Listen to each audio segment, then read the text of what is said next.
feel like it's so easy these days to open up YouTube or Google or ChatGPT on your phone or your computer, type in, how can I grow? How can I start a handmade business? And find thousands of videos. Maybe not thousands, but you know what I mean, right? These are videos from people that are both trustworthy and untrustworthy, where they show a magical version of what it's like. They do the overnight transformation, they do the rags to riches within 24 hours. They've got this whole list of things that you should be doing. And if not, you're really not giving it your best effort. Regardless of what they say, it always seems to end up being this like magical version of what it's actually like to grow a handmade business. And that's not at all what today's video is. So let's get into it. In today's video, I want to share an unexpected series of truths and what it's actually like to grow a handmade business. As always, I do have my notebook full of notes for today's video. So if you see me kind of looking up and down and around, that's what's going on here. I'm also certain we'll get at least 2 interruptions at minimum from my children. It is a busy weekend for us here, and I just gotten home from school. We're all tired. We're all pooped. It just has been one of those weeks for us, but I'm still showing up here because I truly believe in this mission of mine. Now, I want to talk about this one big truth, right? Because I feel like all of the little things that I'm going to add after it can really be encompassed by this one main idea. I just want to make it super clear that you do not have to have the dream of quitting your day job and opening your own store and franchising and having 100 wholesale accounts to be successful, period. You might aspire to do that, and that might be your dream, but that is not the only way that you can have a successful business, especially if you want to keep it small, you want to keep it to you and maybe 1 or 2 other people, and you want to keep your passion. You don't want to write yourself into the ground, right? Everyone's goals are different. And I think that that's a really great thing because it lends us to kind of grow in the way that works best for us. My name is Sarah, and in 2021, my daughter and I started a handmade business in our kitchen. It was very much so a passion project that we stumbled upon truly accidentally and kind of grew into this entire brand that we call LV Collection. And over the years, we had wonderful opportunities in which we were growing at a really great rate, and we were finding such wonderful success. And I feel like, things were going so great, but at the end of the day, I wasn't willing to quit my day job. And because I wanted to keep that job, I'm an elementary school science teacher and I absolutely love it. And I also have 3 kids. I had to kind of shift my goals around and give myself the opportunity to grow without killing my personal life or ruining all of the nights and weekends with my family. So we took a pivot. I've talked about it plenty on my channel, so I don't want to dwell on it too much, but there is more than one way to find success, and there is more than one marker for success. So that's kind of my purpose here. That's what I do on my channel. I talk about growing a handmade business, but in a way that fits into your schedule and aligns with goals that are different from quitting my day job. You might not want to start a brick and mortar. You don't want to spend all the nights and weekends fulfilling your fair orders, right? That's very much so what my channel is here, grounding in a strategy and true value that you can take and apply to your business. So let's dive into the other truths that are kind of encompassed by that main one. The first one being making can really turn into a slippery slope. Now, my expertise is more of like the candle and body product type of business. We started with rosewater soap, but I feel like this can happen whether you crochet, whether you have like a cottage food business, regardless of what you're selling. I do believe that all makers can fall into this trap. And it just ends up being such a slippery slope because you start adding one more thing, and then you add one more thing, and then you add one more thing, and then you need a new fragrance, or you need a different size, or you just keep adding. And then by the time you realize it, you've got like 35, 45 SKUs, you've got inventory out the wazoo. do. You're trying to keep up with all of these ingredients and you're having to make products to order, which never turns out. There's always something that goes wrong when someone has already paid for the products and you still have to make it.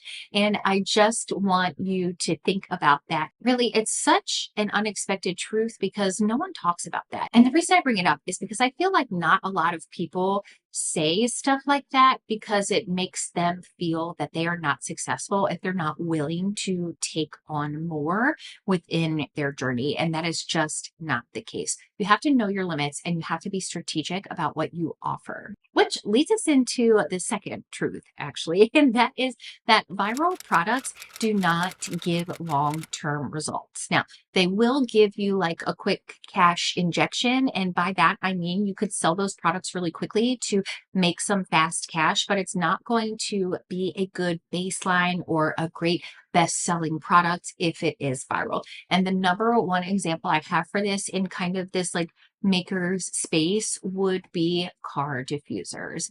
Now, sure, there's always going to be a set of people that want a car diffuser. We all want a good smelling car. I wish my car didn't smell like baseball dust and soccer cleats, but it does. Right. What I'm getting at is, when you make a viral product and you put all of that time and effort into a viral product, once that original trend dies down, you can be left with and likely will be left with all of the ingredients and special packaging, labels, components, all of those things. You're stuck with all of that, like I am with all of these car diffuser pieces.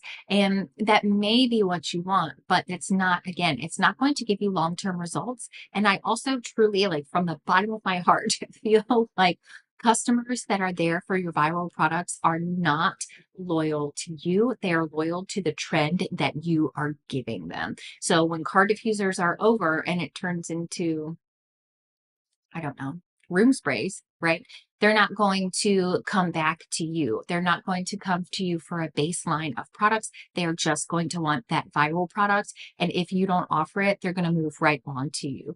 Instead of you having a solid, loyal customer base based on your core product or best selling product, which I hate to say because it really does stink. Like, who doesn't love something that's super popular on the internet? That's actually how I ended up with this book talk viral book, How to Sell a Haunted House, which is about like haunting puppets. And I just can't even, it has turned absolutely psychotic. Like, honestly, if you have read this, let me know. I still have like 75 pages left and I don't know if I'm going to be able to finish it. It has taken a turn. I'm not much for like a haunting type, but everyone was talking about it. So I wanted it and found it. And now here we are.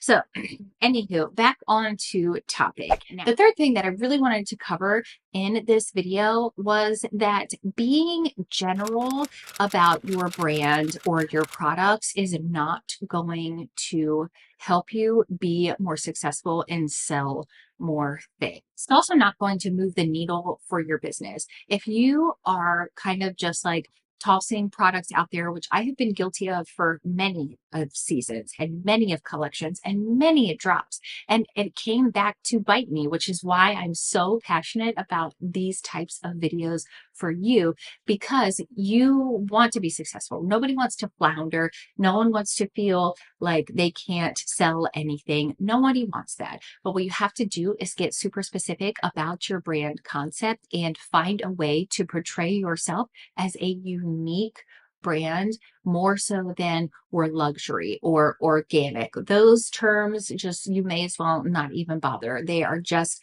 one in a million. And it's the guy in The Incredibles, was it Syndrome, who said, when everybody's special, nobody is. That's exactly what I'm talking about here. So please take that into consideration when you're kind of developing your brand or marketing your brand or considering a pivot for it.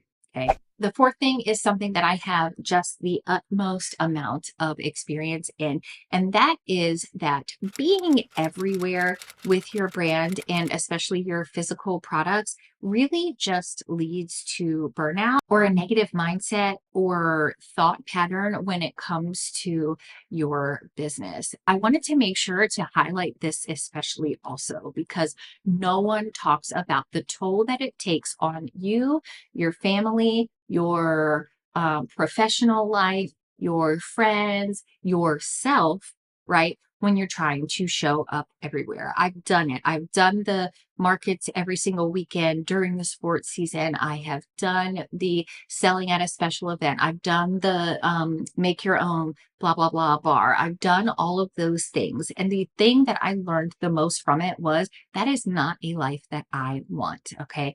I stopped 4 different businesses local to me, all within that, and it just turned to be an absolute nightmare. You hungry?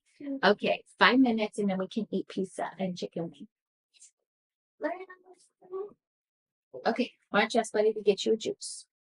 And all of that is assuming that your sales are going well. Imagine stocking 4 different stores and doing 2 events every single month only to make back enough money to pay your rent, like your booth rent, or like making, I don't know, $20 profit after paying the commission to the boutique owner. It just is such a negative place to be in. And there is nothing that will kill your passion faster than stretching yourself too thin and it not being worth it. Okay. And the flip side to that is, let's say you're super successful in all of these things and you keep selling out. The pressure is going to be there to continue to make and make and make and make and make, right? Because there's not exactly a ceiling as long as you can make it to offer it. And that ends up being a mess too. I went from stocking 4 local businesses, doing 2 markets a month, and stocking 3 businesses like from fair to only stocking 1 place. And that is because I just decided enough was enough. It was killing my passion and everything else around it. And I just didn't like it. So keep this in your back pocket, because if you keep doing more and more and more, it's not necessarily going to make you happier. Okay. And I think that that's super important to talk about. And the final truth that I have for you today is that when you mass produce products, it doesn't necessarily make you look more trustworthy to potential customers. If what you're offering isn't specific, then it just kind of makes you look like a mess or like a scam. And let me kind of break down what I'm talking about here. Let's take this under the lens of a candle maker. Let's say you offer one type of candle, right? But you want to portray, especially on social media, that you are super, super successful. So you end up pouring 100 of this candle at a time. That's great and all, but what it doesn't do is bring more people to you. And I know that that sounds weird because we see all of these people on social media and they all seem to be extremely successful, but it doesn't necessarily translate to sales. Even if your post takes off, maybe this truth should have been more of like social media is deceptive instead of like mass production based. But regardless, what I'm trying to get at is like, when you're making a product and you make 100 of them, it doesn't mean that people are going to say, oh, yes, she's making so many of those candles on social media. Like they must be selling like hotcakes, because the truth of the matter is they might not be. They might be a good seller, but they also might be a total flop. And then you have 100 wasted candles. So what does all of this mean, and how can you translate today's video into actionable steps to help you become your version of successful? And that is a great question. I have actually developed a second free masterclass. I have one already based on like ChatGPT and how it can help you as a handmade business owner. But this second one, I would say, is more of a workshop than a masterclass, but it's all about brand concept and how you need a unique angle. But unique isn't even great for this because like unique is really general these days and anyone can say anything to be unique, right? But it's truly about developing a brand concept that people will obsess over. And I truly believe in it. I went back and forth for a little bit about whether or not I was going to make it a paid workshop, but I ended up deciding to make it free. And yeah, it's down in the description box below. I think it is a really great workshop for you if you're kind of like struggling, or if you feel like maybe you don't have something great to offer yet, or if you feel like you're doing all of the right things, but it's not translating to like consistent sales for you. It is a workshop that will absolutely help you define and narrow down your focus. It cuts out all of the other noise and it will make it super crystal clear what you should be offering and how it aligns with your mission. Okay, so I would love for you to check that out down below. And otherwise, I will see you in my next video.